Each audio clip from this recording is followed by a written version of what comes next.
ಬಹಳ ಬಹಳ ಮುಖ್ಯವಾಗುತ್ತೆ remind copy. ಪದೇ ಪದೇ ದರ್ಶನ್ ಮತ್ತು ಪವಿತ್ರ ಗೌಡ ಪರ ವಕೀಲರು ಕೇಳುತ್ತಾ ಇದ್ರು ರಿಮೈಂಡ್ ಕಾಪಿ ಎಲ್ಲಿದೆ, ರಿಮೈಂಡ್ ಕಾಪಿ ಎಲ್ಲಿದೆ. ಆ ರಿಮೈಂಡ್ ಕಾಪಿಯನ್ನ ಈಗಾಗಲೇ ಕೊಡಲಾಗಿದೆ ಕೋರ್ಟ್ಗೆ. ಅದರಲ್ಲಿರುವಂತಹ ಅಂಶಗಳಲ್ಲಿ ಪವಿತ್ರ ಗೌಡ ಪ್ರಚೋದನೆಯಿಂದಲೇ ಕೊಲೆ, ಇಡೀ ಘಟನೆಗೆ ಪವಿತ್ರ ಗೌಡ ನೇರ ಕಾರಣ, ಕೊಲೆಗೆ ಒಳಸಂಚು ರೂಪಿಸಿದ್ದೇ ಪವಿತ್ರ ಗೌಡ, ಸಂಚು ರೂಪಿಸಿದ್ದಲ್ಲದೆ ಕುಕೃತ್ಯದಲ್ಲಿ ಭಾಗಿ, ಇವೆಲ್ಲವೂ ಕೂಡ ರಿಮೈಂಡ್ ಕಾಪಿಯಲ್ಲಿದೆ. ಒಟ್ಟು 9 ಅಂಶಗಳನ್ನ ಹಾಕ್ತಾರೆ. ನಂಬರ್ 1 2 3 4 9 ವರೆಗೂ, ಅಪ್ ಟು ನಂಬರ್ 9 ವರೆಗೂ ಕೂಡ ಇದೆ. ಸೊ ಅದರಲ್ಲಿ ಪ್ರಮುಖವಾಗಿ A1 ಆರೋಪಿಯೇ ಕೃತ್ಯಕ್ಕೆ ಪ್ರಮುಖ ಕಾರಣಕರ್ತೆಯಾಗಿದ್ದು, ಈಕೆಯ ಪ್ರಚೋದನೆ ನೀಡಿ ಇತರೆ ಆರೋಪಿಗಳೊಂದಿಗೆ ಸೇರಿ ಕೊಲೆಗೆ ಒಳಸಂಚು ರೂಪಿಸಿರುವುದು ಮತ್ತು ಕೃತ್ಯದಲ್ಲಿ ಭಾಗಿಯಾಗಿರುವುದು ತನಿಖೆಯಲ್ಲಿ ದೃಢಪಟ್ಟಿರುತ್ತದೆ. This is the point. Remand ಕಾಪಿಯಲ್ಲಿ ಬಳಕೆ ಮಾಡಿರುವಂಥ ಪಾಯಿಂಟ್ ಅದು. A1 ಆರೋಪಿಯ ವಿಚಾರದಲ್ಲಿ, ಅದರಲ್ಲಿ A2 ವಿಚಾರವನ್ನ ಕೂಡ ಹೇಳ್ತಾರೆ, ಅದು ಕೂಡ ಇಂಪಾರ್ಟೆಂಟ್ ಇದೆ. ಸೊ ಈ ರಿಮೈಂಡ್ ಕಾಪಿಯಲ್ಲಿ ಹಾಕಿರೋದ್ರಲ್ಲಿ ನನ್ನ ಸಹೋದ್ಯೋಗಿ ಈಗ ನನ್ನ ಸಂಪರ್ಕದಲ್ಲಿದ್ದಾರೆ, ಕ್ರೈಮ್ ಬ್ಯೂರೋ ಹೆಡ್ ಆಗಿರುವಂಥ ಮುರಳಿ.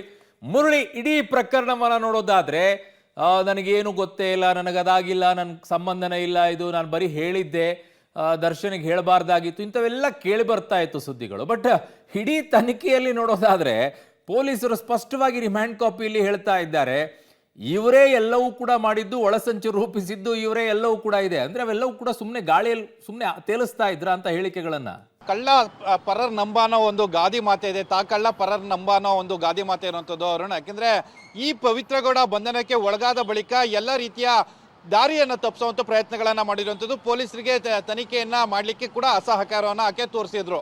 ಅಂದ್ರೆ ಮೊದಲು ಒಂದಷ್ಟು ಪಶ್ಚಾತ್ತಾಪದ ಹೇಳಿಕೆಗಳನ್ನ ಕೊಡ್ತಾ ಇದ್ರು. ನಾನು ಪವನ್ಗೆ ಹೇಳಿದ್ದೆ ಅಷ್ಟೇ, ಆತನನ್ನ ರೇಣುಕಾಸ್ವಾಮಿ ಅಂದ್ರೆ ಅಶ್ಲೀಲ ಮೆಸೇಜ್ಗಳನ್ನ ಕಳಿಸಿದಂತ ರೇಣುಕಾಸ್ವಾಮಿ ಏನಿದ್ದ ಆತನನ್ನ ಕರೆದು ವಾರ್ನ ಮಾಡಿ ಆತನಿಗೆ ಬುದ್ಧಿವಾದವನ್ನ ಕೇಳಿಸಿ, ಅದಾದ ನಂತರ ಆತನ ಒಂದು ವಿಡಿಯೋ ತುಣುಕನ್ನ ಅಂದ್ರೆ ಸೋಷಿಯಲ್ ಮೀಡಿಯಾದಲ್ಲಿ ಅಪ್ಲೋಡ್ ಮಾಡ್ಲಿಕ್ಕೆ ಕ್ಷಮೆಯನ್ನ ಕೋರ್ತೀನಿ ಅಂತೇಳಿ ಒಂದು ಸೋಷಿಯಲ್ ಮೀಡಿಯಾದಕ್ಕೆ ಅಪ್ಲೋಡ್ ಮಾಡ್ಲಿಕ್ಕೆ ಅಷ್ಟೇ ನಾನು ಹೇಳಿದ್ದು. ಅದನ್ನ ಬಿಟ್ಟು ಆತನನ್ನ ಕೊಲೆ ಮಾಡಬೇಕು ಅನ್ನೋದು ಯಾವುದೇ ರೀತಿಯ ಉದ್ದೇಶಗಳು ಕೂಡ ನಮ್ಮಲ್ಲಿ ಇರಲಿಲ್ಲ ಅಂತೇಳಿ ಒಂದು ಪಶ್ಚಾತ್ತಾಪದ ಮಾತುಗಳನ್ನ ಹೇಳ್ತಾ ಇದ್ದಾರೆ ಅನ್ನೋದ್ರ ಬಗ್ಗೆ ಮಾಹಿತಿಗಳು ಸಿಗ್ತಾ ಇತ್ತು.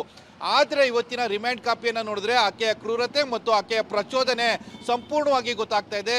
ಆದರೆ ಅವರು ಉಲ್ಲೇಖವನ್ನು ಮಾಡ್ತಾ ಹೋಗ್ತಾರೆ, ಪವಿತ್ರ ಗೌಡ A1 ಆರೋಪಿ ಪವಿತ್ರ ಗೌಡ ಅವರ ಏನು ಪ್ರಚೋದನೆ ಏನಿತ್ತು ಮತ್ತು ಒಳಸಂಚೆ ಏನಿತ್ತು, ಒಳಸಂಚೆ ಇಡೀ ಕೃತ್ಯಕ್ಕೆ ಕಾರಣ ಅನ್ನೋದ್ರ ಬಗ್ಗೆನೂ ಕೂಡ ಅವರು ಉಲ್ಲೇಖವನ್ನು ಮಾಡ್ತಾ ಇರೋಂಥದ್ದು. ಅಂದರೆ ಪವಿತ್ರ ಗೌಡರೇ ಏನು ರೇಣುಕಾಸ್ವಾಮಿಯನ್ನ ಕರತರಲಿಕ್ಕೆ ಹೇಳೋಂಥದ್ದು, ಅದಾದ ನಂತರ ಅದನ್ನು ದರ್ಶನ್ ಜೊತೆಯಲ್ಲಿ ಎಕ್ಸಿಕ್ಯೂಟನ್ನು ಮಾಡಿಸುವಂಥದ್ದು, ಪವನನ್ನು ಇಟ್ಕೊಂಡು ಆತನ ಮೇಲೆ ಹಲ್ಲೆಯನ್ನು ಮಾಡಿಸುವಂಥದ್ದು, ನಾಗರಾಜ್ ಕೂಡ ಈ ಕೃತ್ಯದಲ್ಲಿ ಭಾಗಿಯಾಗುವಂಥದ್ದು, ಇವೆಲ್ಲ ಕೂಡ ಅಂದರೆ ಈ ಎಲ್ಲ 17 ಜನ ಆರೋಪಿಗಳೇನಿದ್ದಾರೆ ಆರೋಪಿಗಳೆಲ್ಲ ಕೂಡ ಪವಿತ್ರ ಗೌಡ ಅವರ ಪ್ರಚೋದನೆಯಿಂದ ಈ ಕೃತ್ಯವನ್ನು ಮಾಡಿದ್ದಾರೆ ಅಂತೇಳಿ ಅವರು ಉಲ್ಲೇಖವನ್ನ ಮಾಡ್ತಾ ಇರೋಂಥದ್ದು.